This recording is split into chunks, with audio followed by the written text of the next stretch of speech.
ரிஷபராசி அன்பர்களே, தமிழ் புத்தாண்டு எப்படி இருக்க போகுது? உங்கள் ராசிக்கு ராஜ யோகத்தை தரக்கூடிய ஒரு கிரகம் அப்படின்னா சனி பகவான். அந்த சனி பகவான் மீன மனையிலேயே இந்த வருடம் பூரா இருக்க போகிறார். அதாவது லாபஸ்தானத்தில் இருக்கு. 9க்கும் 10க்குரியவன், பாக்கியத்தை தரக்கூடியவன், தொழில் ஸ்தானத்தின் அதிபதியாக இருக்கக்கூடிய சனி பகவான் லாபஸ்தானத்தில் இந்த வருடம் பூரா இருக்க போகிறார். 2ஆம் இடத்திலிருந்து வந்த குரு பகவான் இப்போ 3ஆம் இடத்துக்கு போகிறார். எப்போ போகிறார் அப்படின்னா ஜூன் மாதம் 2ஆம் தேதி. அந்த 2ஆம் தேதி அன்று குரு பெயர்ச்சி. அந்த குரு 3ஆம் இடத்திலிருந்து நேராக தனது பாக்கிய பார்வையாக 11ஆம் இடமான லாபஸ்தானத்தை பார்க்குது. அப்போ குரு சனி தொடர்பு கொடுக்கிறது. அதாவது காலச்சக்கரத்தினுடைய 9வது வீட்டதிபதியான குரு பகவானும் 10ஆம் அதிபதியான சனியும் சேர்ந்தது. அப்போ குரு சனி சேரும்போது நல்ல மாற்றத்தையும் நல்ல வளர்ச்சியை கொடுக்க ஆரம்பிக்குது. ஏன்னா குரு 11ஆம் அதிபதி. இந்த ரிஷபத்துக்கு யாருன்னா 11க்குரியவன். அப்போது நேர 3ஆம் இடத்திலிருந்து 11ஆம் இடத்தை பார்க்குறார். 9, 10ஆம் அதிபதியான சனியை பார்க்குது. லாபத்தை கொடுக்கக்கூடிய ஒரு அற்புதமான ஒரு வருடம். அப்போ மகிழ்ச்சியையும் சந்தோஷத்தை கொடுக்கக்கூடிய சில நிகழ்வுகள், ஒரு வளர்ச்சியை கொடுக்கக்கூடிய, பொருளாதாரத்தை கொடுக்கக்கூடிய நிகழ்வுகள் கண்டிப்பாக ரிஷபத்துக்கு ஏற்படுத்தும். ஒரு சந்தோஷம் தரக்கூடிய வகையில் இருக்குது. அப்போ மனசில் இருந்து வந்த கஷ்டங்கள் விலகும், தன்னம்பிக்கை கொடுக்கும், சாதிக்களம் என்கின்ற உத்வேகத்தை தரும். அந்த ரிஷபத்துக்கு பெரிய மனிதர்களின் தொடர்புகளை கொடுக்கும். பொருளாதார சிக்கல்கள் அகலப்போகிறது. என குரு அங்கே உச்சம். அப்போது பொருளாதார ரீதியில் இருந்து வந்த கஷ்டங்கள் அத்தனையும் விலகப் போகிறது. குடும்பத்தில் இருந்து வந்த கசப்புணர்வுகள் விலகப்போகுது. அதாவது சின்ன சின்ன கருத்து வேறுபாடு, ஈகோ சார்ந்த விஷயங்கள், அல்லது குடும்ப உறுப்பினர்கள் உங்களை புரிஞ்சிக்காமல் இருந்த சில விஷயங்கள் அத்தனையும் மாறப்போகிறது அப்படின்னு நம்ம எடுத்துக்கலாம். அப்போ குடும்பம் நன்றாக இருக்க போகிறது, பொருளாதாரம் நல்லா இருக்க போகுது, வாக்கு பலப்பட போகிறது. உங்கள் பேச்சு 4 பேர் கேட்கக்கூடிய நிகழ்வுகள் என்பது இந்த வருடங்கள் சூப்பராக இருக்க போகுதுன்னு சொல்லலாம். முயற்சிகள் பலிதமாக போகிறது. அதாவது தான் என்ன செய்யணும்னு ஆசைப்பட்டு ஒரு கனவுல இருந்தீங்கள்ல, அந்த ஒரு கனவு உங்கள் ஆசைகள் நிறைவேற்றக்கூடிய ஒரு வருடம். அதனால் சந்தோஷம் ஏற்படுத்தக்கூடிய அமைப்பு பலமாக இருக்கிறது இந்த வருடம். புதிய ஒப்பந்தங்கள் உருவாகும். தொழில் ரீதியில் சரி, அது எந்த ரீதியிலாக இருந்தாலும் சரி, ஒப்பந்தங்கள் கிடைக்கக்கூடிய ஒரு வருடம். சிறு தூர பிரயாணங்கள், தூரதேச பிரயாணங்கள் மூலமாக மகிழ்ச்சியை தரக்கூடிய நிகழ்வுகள் நடக்க காத்துக்கொண்டு நல்ல நண்பர்கள் கிடைப்பார்கள். உங்களை விட்டு பிரிந்தவர்கள், ஒரு கசப்புணர்வோடு பிரிந்தவர்கள் ஒன்று சேருவதற்கான வாய்ப்புகள், சந்தர்ப்பங்களை நிச்சயமாக உருவாக்கி கொடுக்கும். நல்ல நல்ல நண்பர்கள் கிடைக்கக்கூடிய ஒரு வருடமாக இந்த ரிஷபத்துக்கு அமைய இருக்கிறது.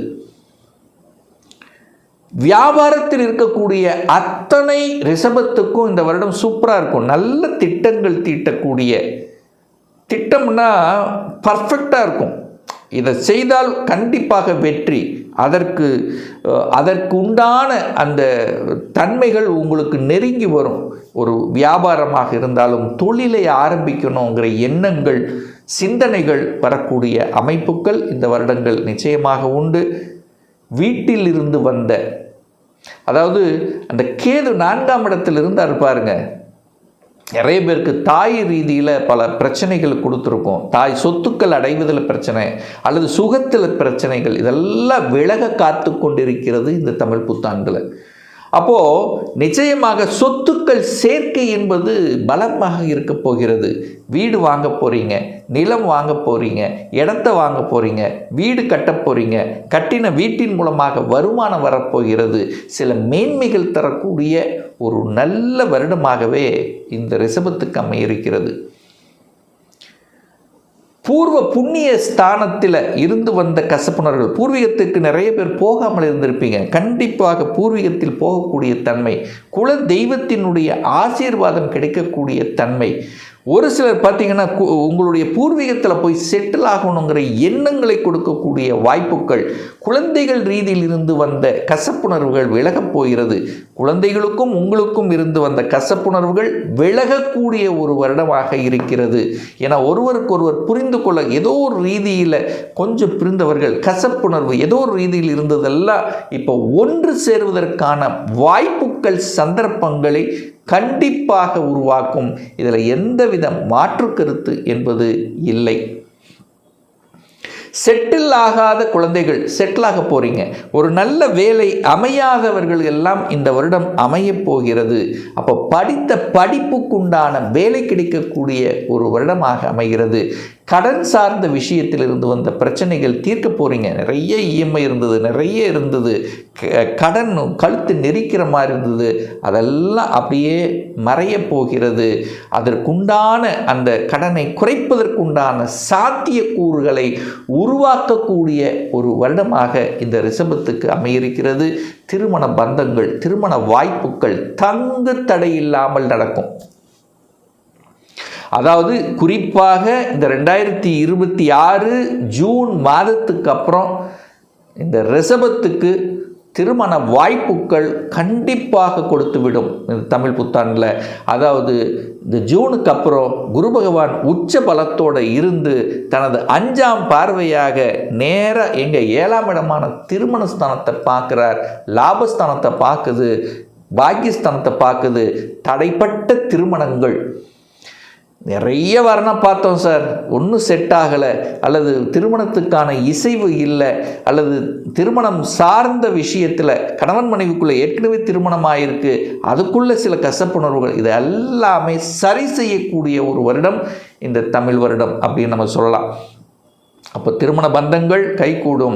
உங்களுக்கும் உங்கள் குடும்ப உறுப்பினர்களுக்கும் நிகழக்கூடிய வாய்ப்புகள், நல்ல நல்ல செய்திகள், ஒரு சிலர் கூட்டு தொழிலில் என்ட்ரி ஆவதற்கான வாய்ப்புகள், அல்லது சுய தொழில் செய்வதற்குண்டான அமைப்புகள், கணவன் மனைவிக்கு இடையில், அதாவது ஒரு சொத்து ரீதியில், அல்லது கணவன் சொத்து அல்லது மனைவி சொத்து இதுவரை கிடைக்கலங்கிறவங்களுக்கெல்லாம் கிடைக்கக்கூடிய வாய்ப்புகள், இது அத்தனையும் கொடுக்கக்கூடிய ஒரு வருடம்.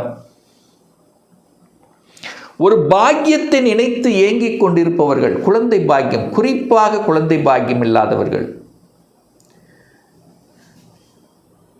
கல்வி பாக்கியம், சார் யூஜி முடிச்சிட்டேன், பிஜி படிக்கணும்னு ஆர்வம் இருக்குது, ஆனால் படிக்க முடியல, ஏதோ ஒரு வகையில் தடை, அந்த தடையெல்லாம் விலகப் போகிறது. அரசாங்க வேலை கிடைப்பதற்கான வாய்ப்புகள், சந்தர்ப்பங்கள் இந்த வருடம் உண்டு.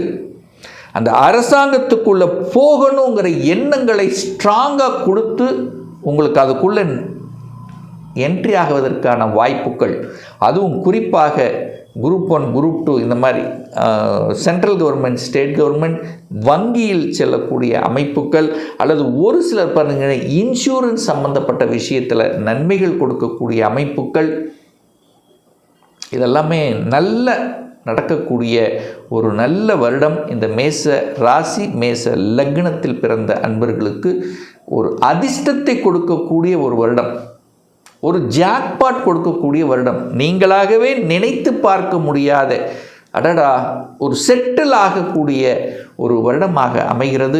ஏன்னா 9க்கும் 10க்குரியவனான சனி பகவான் லாபஸ்தானத்தில் அமர்ந்து கொண்டு உச்ச குருவினுடைய பார்வையில் இருக்கக்கூடிய அமைப்பு சூப்பராக இருக்குது. 10ஆம் இடத்துல ராகு இருந்து சில தடங்கள், சில அந்த வேலையில் ஒரு அழுத்தம், ப்ரெஷர், டென்ஷனை கொடுத்துட்டு இருந்ததில்ல, இந்த வருடத்தினுடைய பிற்பகுதியில் அது விலக காத்து கொண்டு இருக்கிறது. அப்போ தொழில் ரீதியில், உத்தியோக ரீதியில் சில நல்ல மாற்றங்களை கொடுக்கக்கூடிய அந்த நிகழ்வு அங்கிறது இந்த வருடம் சூப்பராக இருக்க போகிறது. அதே சமயத்தில் முதலீடுகள் மீது ஆர்வத்தை கொடுக்கும். ஒரு இன்வெஸ்ட் பண்ணணுங்கிற எண்ணங்களை அதிகமாக கொடுக்கும். ஒரு 10 வருடத்துக்கு அப்புறம் நமக்கு ஏதாவது ஒரு சேஃப்டி, செக்யூரிட்டி, ஒரு சேமிப்பு அப்படிங்கிற தன்மைக்குள்ள கண்டிப்பாக என்ட்ரி ஆவீங்க. இந்த ரிஷபராசி என்பர்கள். இதில் எந்தவித மாற்று கருத்து இல்லை. ஆக மொத்தம் இந்த தமிழ் புத்தாண்டு உத்வேகத்தை தரக்கூடிய, வளர்ச்சியை கொடுக்கக்கூடிய, மேம்பாட்டை கொடுக்கக்கூடிய, தன்னுடைய ஆசைகளை நிறைவேற்றி கொள்ளக்கூடிய, சுப காரியங்கள் சார்ந்த விஷயத்தில் நன்மை தரக்கூடிய ஒரு நல்ல தமிழ் புத்தாண்டாக அமையுங்கிறதுல எந்தவித மாற்று கருத்தும் கிடையாது. இன்னும் ஒரு துல்லிய பலன் வேணும், உங்களை பற்றி தெரிஞ்சுக்கணும். 2026 சொந்த தொழில் செய்வதற்கான கொடுப்பினை இருக்கா? அப்படி இருக்கக்கூடிய பட்சத்தில் எப்போ சொந்த தொழில் ஆரம்பிக்கலாம்? எப்போ திருமணம் நமக்கு நடக்கும்?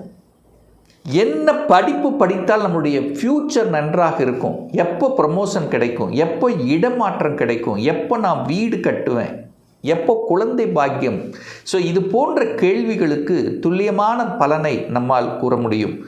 ஒரு பர்சனல் கன்சல்டேஷன் எடுத்துக்கணும், ஒரு சுய ஜாதகம் பார்க்கணும் என்று விருப்பப்படக்கூடிய அன்பர்கள் டிஸ்பிளே தெரியக்கூடிய நம்பருக்கு வாட்ஸ்அப் மூலியமாகவோ ஃபோன் கால் மூலியமாகவோ தொடர்பு கொண்டு அப்பாயின்மெண்ட் பெற்றுக்கொண்டு நேரடியாகவோ அல்லது ஆன்லைன் மூலமாகவோ கன்சல்டேஷன் எடுத்துக்கலாம்.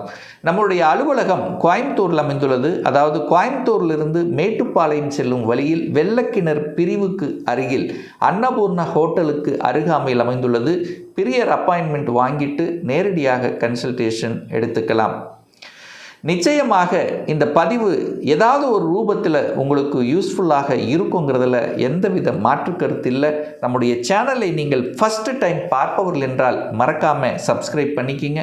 பக்கத்தில் இருக்கக்கூடிய பெல் பட்டன் மற்றும் ஆல் நோட்டிஃபிகேஷனை கிளிக் பண்ணும்போது நான் போடக்கூடிய அடுத்தடுத்த பதிவுகள் உங்களுடைய நோட்டிஃபிகேஷனில் வந்து சேரும்.